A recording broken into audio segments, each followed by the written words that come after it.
It's Build a Big Podcast. David Hooper here. Do I sound different? It is because I'm running my voice through the DBX 286S. I've had it for a while, but I haven't had it connected for the last few months because I have been voicing the audiobook version of Big Podcast. Grow your podcast audience, build listener loyalty, and get everybody talking about your show. That is done. I've run into a bit of a problem, though. I'm going to talk about that in a second. First of all, I want to tell you about 1 a.m. this morning. Woke up to a big-ass tornado coming through Nashville. A lot of people checked in on me. All good. Wife is good. House is good. Dog is good. It did come close to me. Touched down about a mile from my house. Lots of wind. Warning sirens going off from 3 directions. Other people in Nashville were not so lucky. We've had about 25 deaths so far. Lots of people have been displaced, lots of people without power. So if you know anybody in Nashville, you might want to check in on them. As I mentioned, I just finished up the tracking and editing for my book, Big Podcast, Grow Your Podcast Audience, Build Listener Loyalty, and get everybody talking about your show. Send it over to my man Josh Suey from JSS Audio to look at post-production. He was going to master it, make it ready for release, and he ran into a problem. It was my fault, not his. One of the things that I noticed, and you'll relate to this because this has probably happened with your podcast, I improved, found my groove over the process of creating this book.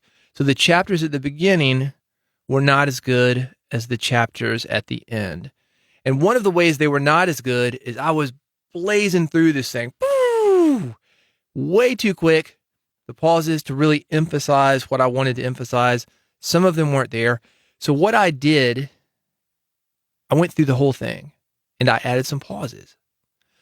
But, and I was aware that this might be a problem, I made some sloppy chops in those blank spaces to extend them. So instead of natural breaths, like you would naturally hear, and I don't even know if you can hear this because I've got this 286 running. There's a gate on it. I did not have that when I was recording this audiobook. I just went straight into the Focusrite Scarlett 2i2, then to the computer where the track was being recorded. Anyway, I didn't have a gate on it. It was catching my breaths, which is fine. Breaths sound natural.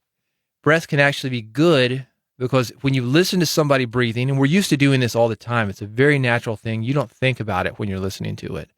But it does sound more natural.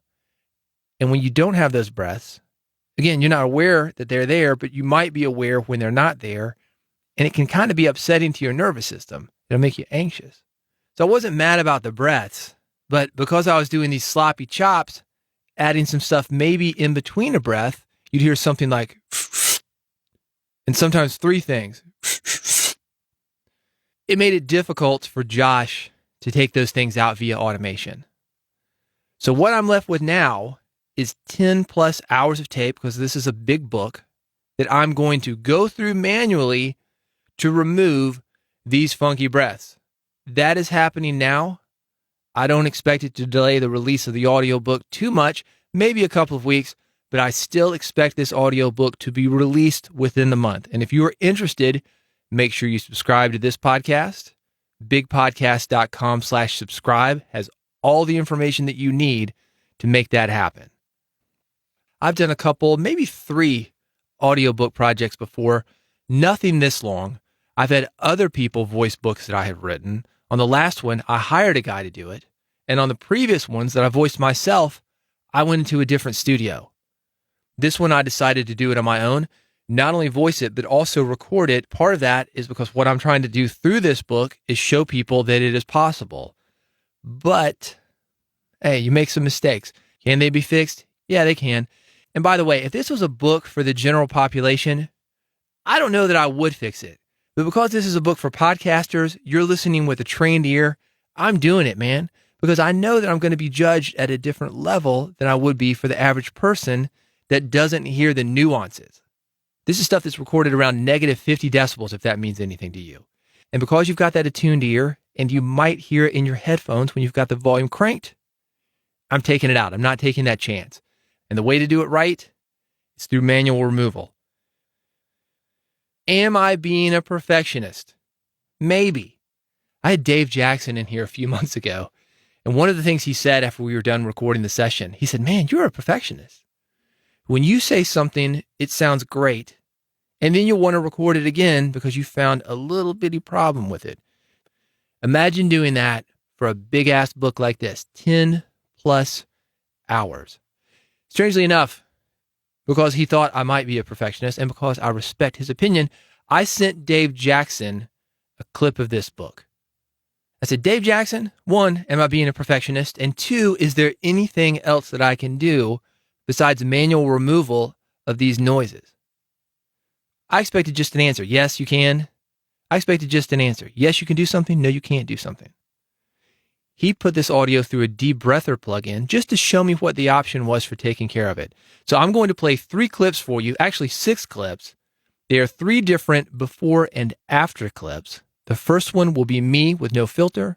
The second is that same audio recording, the same moment in time after Dave had put it through the debreather treatment. I'm sharing this with you because if you're thinking about using this plugin on any of your audio, books, podcasting, anything that you do, I want you to be aware of how you use it. I want you to double check it because it is powerful, maybe too powerful. So here's the clip I'm going to play you first. Here's what I'm saying in it, is how to have less differentiation between the 3. Here it is. Is how to have less differentiation between the 3. That part is okay, although I would probably go back and say differentiation again. That was kind of a word that I flubbed.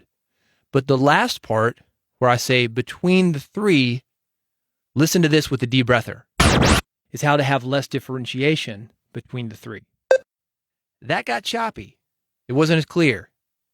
You would probably know based on context, but again, I'm releasing this book for podcasters, for professionals, and I want to come off as professional, so that's not acceptable. The next clip, the line is, you spent an entire weekend writing an ebook that you sold on Amazon. Here's the original as I recorded it.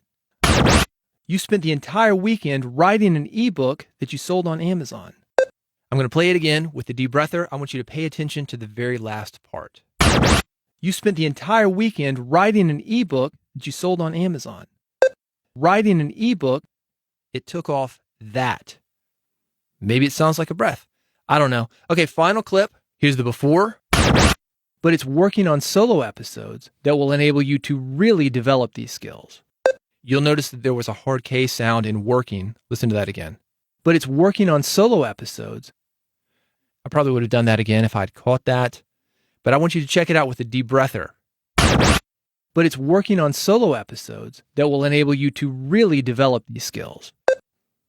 These, as in develop these skills, that got chopped. And that is one of the issues that you may have if you try to use automation like this. It's going to chop off the end of words. Sometimes it's going to chop off something in the middle if it thinks it's a plosive or I don't know. I don't know what it chops. Look, I'm not an audio engineer. That's how I got into this situation. But I know good audio when I hear it. And when you hear this book, I want you to think, yeah, that's good audio. David knows what he's doing, or the people he's working with know what they are doing.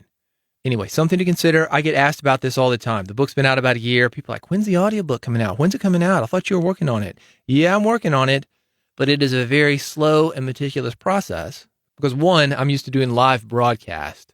That's even how I do this. I work from bullet points. This thing is more or less live. I'm not reading a lot. 2, I want this thing to have some longevity. And to have longevity, it needs to be good. And 3, because you are a podcaster, because you have that trained ear and you can spot these mistakes, I've got to bring this thing up to a higher level. So that's what I'm doing. It's coming out. It's going to be delayed by a couple of weeks probably because there is a lot of audio to go through, but it's going to be worth it. And if you're interested, as I mentioned before, the way to find out, go to bigpodcast.com/subscribe, subscribe to the podcast, subscribe to my mailing list. You will be the first to know. For the people on this list, the people who have really supported me, I will have some free download codes. Not for everybody, but for a lot of people. I'm going to really try to jumpstart this, get the word out about it, and I want to support the people who have supported me and been patient with me over this process. Again, bigpodcast.com/subscribe. That is how to get on the list. That is how to subscribe to this podcast. If you'll be at PodFest in Orlando this week, I will be there. I'm going to be doing a presentation about celebrities, working with booking agents, the value of celebrity, how to interact with celebrities, how to get a great celebrity interview, get people interested in what you are doing. Plus, I'm just going to be hanging out. And also, my plan is to release a few episodes of Build a Big Podcast live from that event. Make sure you don't miss it. Again, bigpodcast.com/subscribe. Thanks for listening, and I'll see you on the next episode.